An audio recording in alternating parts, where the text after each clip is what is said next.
அண்மை செய்தியை பார்த்துக் கொண்டிருக்கின்றோம். கள்ளக்குறிச்சி வழக்கில் கைதானவர் வாக்குமூலம் அளித்ததை தற்போதைய அண்மை செய்தியாக பார்த்துக் கொண்டிருக்கின்றோம். சுமார் 2000 லிட்டர் மெத்தனாலை பெட்ரோல் பங்கில் பதுக்கி வைத்திருந்ததாக அவர் வாக்குமூலம் கொடுத்துள்ளார்.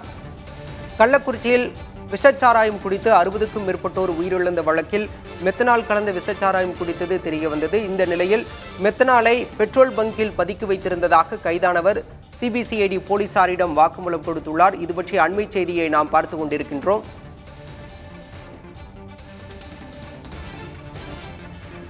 கள்ளக்குறிச்சியில் அண்மையில் விஷச்சாராயம் குடித்து 60க்கும் மேற்பட்டோர் உயிரிழந்தனர். இந்த நிலையில் கைதானவர் வாக்குமூலம் கொடுத்துள்ளார். அதில் பெட்ரோல் பங்கில் கள்ளச்சாராயம் மெத்தனால் பதுக்கி வைத்திருந்ததாக அவர் வாக்குமூலம் கொடுத்திருக்கின்றார். வீரபெருமாநல்லூரில் மெத்தனாலை பதுக்கியதாக மாதேசி என்பவர் சிபிசிஐடி போலீசாரிடம் வாக்குமூலம் கொடுத்துள்ளார். இது பற்றிய அண்மை செய்தியை நாம் பார்த்துக் கொண்டிருக்கின்றோம்.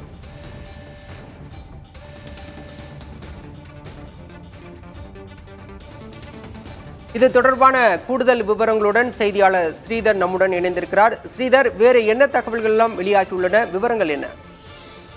கள்ளக்குறிச்சி பகுதியில் விஷசாராயம் குடித்து 60க்கும் மேற்பட்டோர் உயிரிழந்தார்கள். இது நாட்டையே மிகப்பெரிய அளவில் அதிர்ச்சிக்குள்ளாகியது. இதனையடுத்து காவல்துறையில் இருந்த விசாரணை சிபிசிஐடி போலீசாருக்கு மாற்றி தமிழக அரசு உத்தரவிட்டது. தமிழக அரசு உத்தரவிட்டதன் அடிப்படையில் சிபிசிஐடி போலீசார் தொடர்ந்து விசாரணை மேற்கொண்டு கிட்டத்தட்ட 21 பேர் மீது வழக்கு பதிவு செய்யப்பட்டு அதில் கைது செய்யப்பட்டார்கள். அதில் விசாரணைக்காக கஸ்டடி எடுக்க வேண்டும் என்று நீதிமன்றத்தில் கேட்டதன் அடிப்படையில் 3 நாள் கஸ்டடி கொடுக்கப்பட்டது. அதில் குறிப்பாக முக்கிய குற்றவாளியான மாதேஷ் மற்றும் கண்ணுக்குட்டி ஆகியோருக்கு இந்த உள்ளிட்ட 11 பேர் நபர்களுக்கு இந்த கஸ்டடி கொடுக்கப்பட்டது. அவர்களை போலீசார் சிபிசிஐடி போலீசார் கஸ்டடி எடுத்து விசாரணை மேற்கொண்ட போது ஒரு அதிர்ச்சியான தகவல் தற்போது வெளியாகியுள்ளது. குறிப்பாக கடலூர் மாவட்டம் புதுப்பேட்டை காவல் நிலைய பகுதிக்கு உட்பட்ட வீரபெருமாநல்லூர் பகுதியில் ஒரு பெட்ரோல் பங்க் மூடப்பட்டு இருந்திருக்குது. அந்த மூடப்பட்ட பெட்ரோல் பங்கை குத்தகைக்காக 5 லட்சம் ரூபாய் கொடுத்து குத்தகை எடுத்து மாதேஷ் அதுல கிட்டத்தட்ட 2000 லிட்டர் மெத்தனாலை பதுக்கி வைத்ததாக அவர் தகவல் கொடுக்கிறார். அந்த தகவலின் அடிப்படையில் சிபிசிஐடி போலீசார் வீரபெருமாநல்லூரில் உள்ள அந்த பெட்ரோல் பங்கை ஆய்வு செய்து தற்போது காவல்துறை கட்டுப்பாட்டில் அது கொண்டு வரப்பட்டிருக்கிறது. குறிப்பாக அங்கு வெளியே தெரியக்கூடாது என்ற காரணத்தினால் சாதாரண போலீசார் அங்கு உடையில் அமர்ந்து இருக்கிறார்கள் பாதுகாப்பு பணியில்.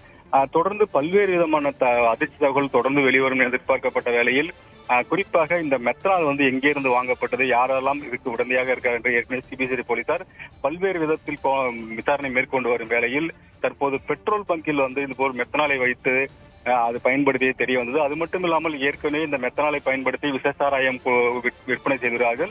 அது மட்டும் இல்லாமல் தற்போது இந்த பெட்ரோலுடன் மெத்தனாலை கலந்து விற்பனை செய்வதற்காக இது வைத்திருந்தாகவும் சொல்லப்படுகிறது. இப்படி பல்வேறு முறைகேடுகளை மாதேஷ் செய்தது தற்போது வெளிச்சத்திற்கு வந்திருந்தது. அவர் சிபிசிஐடி போலீசார் கொடுத்த வாக்குமூலத்தின் அடிப்படையில் வீரபெருமாநல்லூர் பகுதியில் உள்ள செயல்படாத அந்த பெட்ரோல் பங்கை போலீசார் அவர்களுடைய கட்டுப்பாட்டில் கொண்டு தொடர்ந்து அதை பாதுகாத்து வருகிறார்கள். முழுவதுமாக அது எப்போது அங்கிருந்து அப்புறப்படுத்தப்படும் என்று இது முழுமையான தகவல் இல்லை.